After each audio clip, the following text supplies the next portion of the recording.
Welcome to part 2 of the big annual book sale video, and like I said before, I'm going to be going through individually what we got instead of just the still images, in case you're interested if you're a big reader like us. I'll start with SciFi. We got a lot of those. We normally don't get very many hardback books, especially new, and even used, not that many, just because it's cheaper to get paperback. But at the last day, the half price day, I picked up a few and actually got a couple of hardbacks of novels we already have in softcover, which is pretty nice to have. I got Gypsy, pretty good sci-fi book here. I read this one several times. And interestingly enough, I don't know if you guys remember Earth Final Conflict at all back in the 90s, one of the last Gene Roddenberry series right before Andromeda started to air.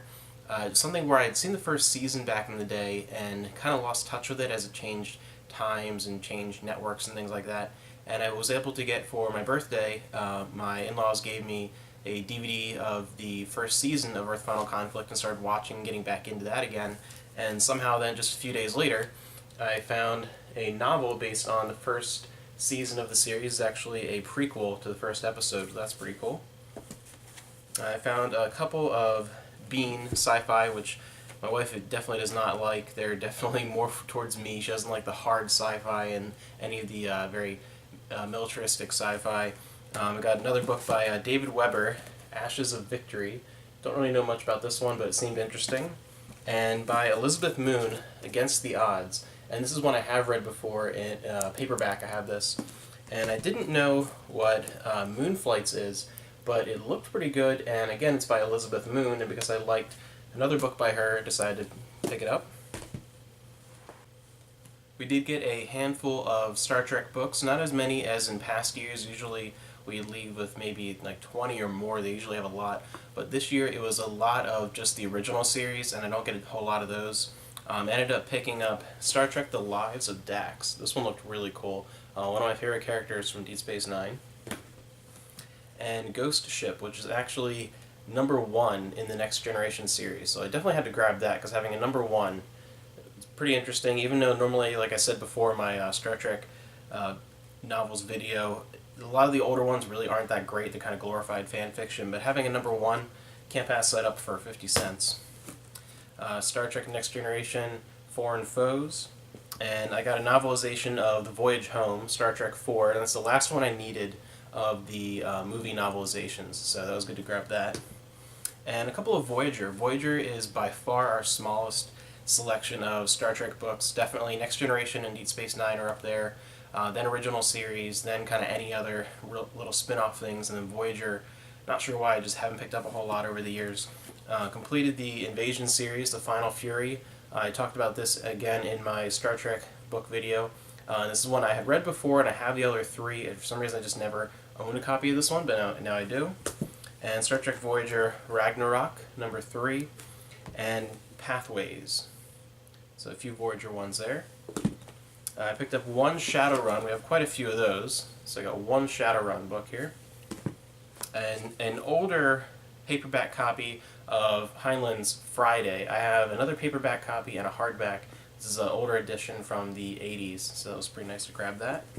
And my wife found a book called Rim, which I have no idea what this is. Haven't started looking into it yet, but she read the back and for some reason thought that it sounded like something I would like.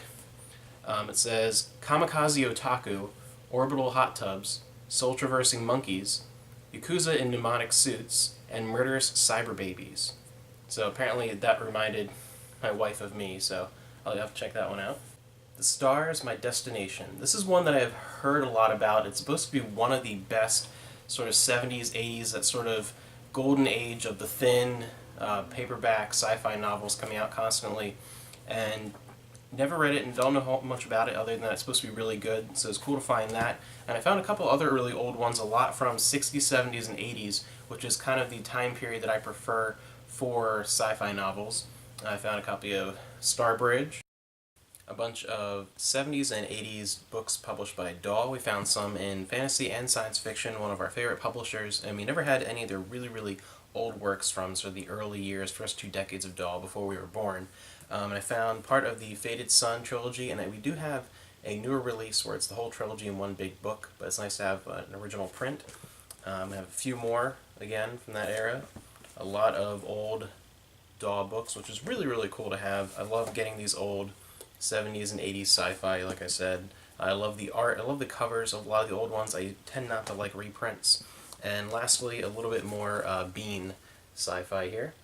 Moving on to children's books, we found quite a few Goosebumps. Like I said, we have pretty much almost a complete collection now of the original series, and we're looking to get more of these sort of the Reader Beware and maybe even some of the Goosebumps 2000s.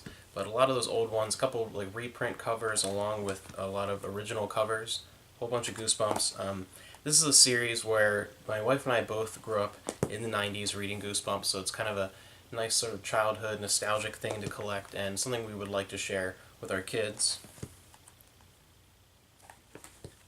Two covers of The Beast from the East, which is both of our favorites. And I think this one was actually one of the most popular ones he did. This is the original cover, and this is a later reprint after the TV show and everything in the late 90s. This, for some reason, I don't even remember why. It's been probably a good 2 decades or more since I read this, but for some reason I remember this one standing out to me as a kid, really liking that one.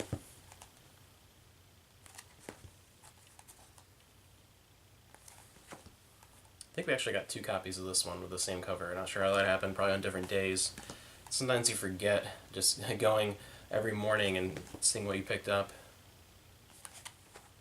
And this Avi, I don't know anything about this. It's a Newbery Award winner, so it looks like it's probably pretty good. My wife picked this one up. She said she really liked it, so I'll have to give this one a shot. It might be one to keep for the kids.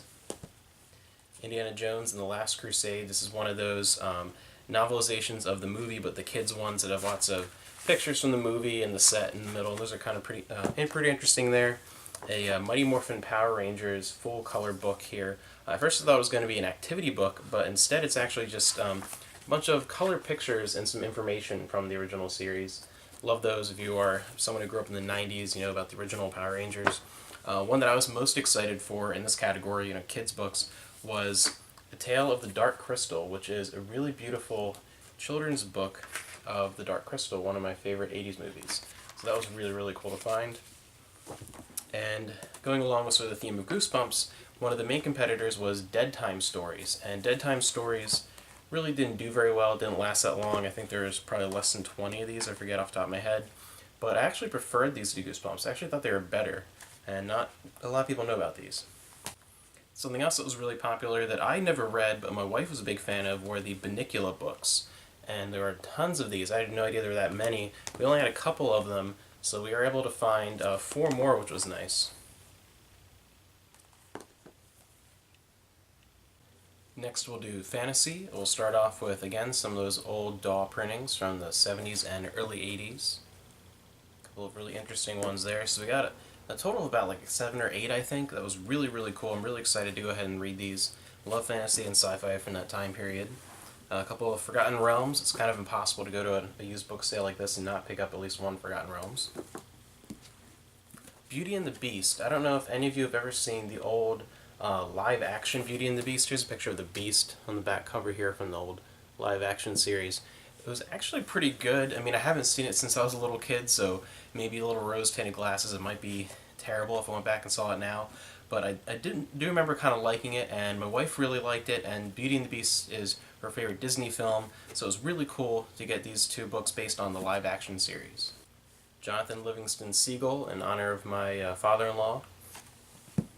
A hardback copy of Dragon Slayer, an interesting and fairly corny movie. Some Mercedes Lackey. More Forgotten Realms. Greyhawk. This is actually the first in the Greyhawk franchise that we have. Have a lot of its sort of contemporaries, Ravenloft and Dragonlance and Forgotten Realms and this and that and all those things, Shadowrun. First Greyhawk we've picked up. Some more 90s.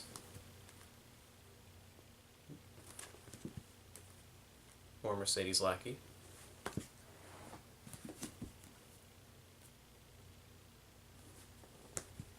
Another book for our soon-to-be completed Ravenloft collection. We're getting a whole bunch of those lately.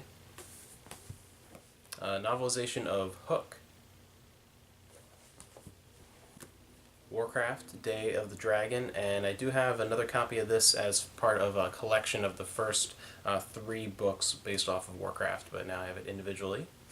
a novelization of The Ruins. We have not read this before, but we've both seen the movie, and we had to pick it up because The Ruins was the movie we were watching when I first asked out my now wife. Some Peter S. Beagle from The Last Unicorn fame. Go Quest, Young Man, which is a pretty comical fantasy book. I remember reading this a long time ago.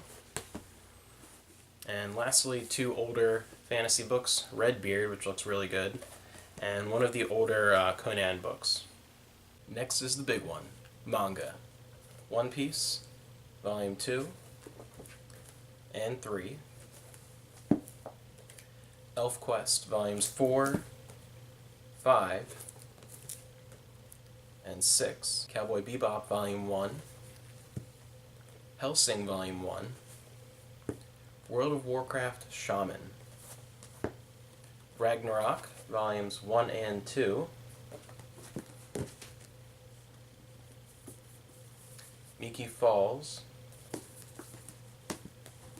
Rurouni Kenshin 1 and 2. Samurai Deeper Kyo, number 11. A lot of Naruto. 27. 33. 34. 38. And 60. Along with an official fan book as well. Bleach number 16. Sneak Peek Spring 2004, which is a bunch of previews, like the first couple parts of like a chapter, or almost the first full chapter of a bunch of different manga. I got it because of a few that I really liked: Angel Sanctuary, Neon Genesis Evangelion, Hanakimi, a bunch of really cool ones. A whole lot of Clamp. We found a ton of Clamp.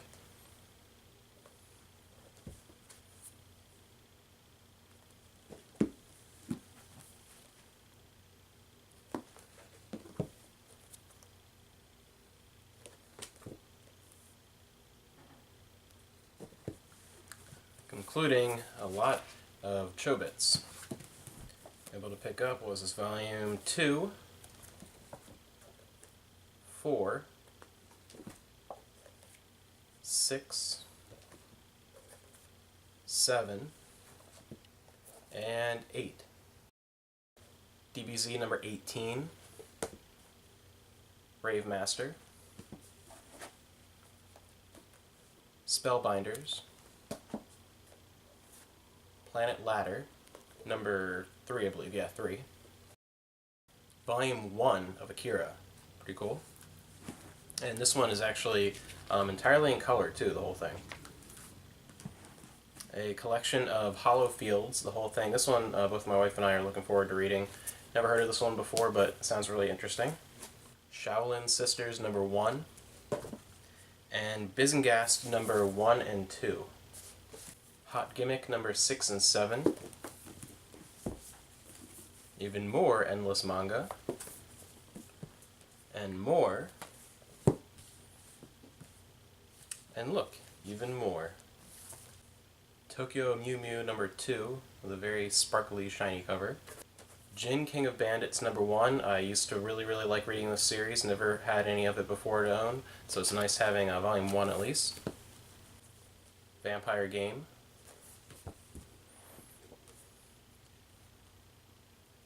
Juvenile Orion, published by Broccoli Books. This one is in perfect shape. It looks like it's never even been opened, and really well bound. Really nice one here. The Land of Oz, the manga. 2 volumes of Love Hina. Sailor Moon, The Power of Love.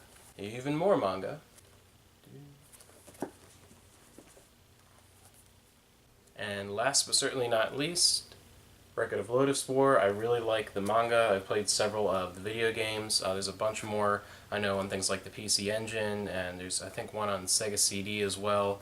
And there's some light novels and like full-length novels based that we never got.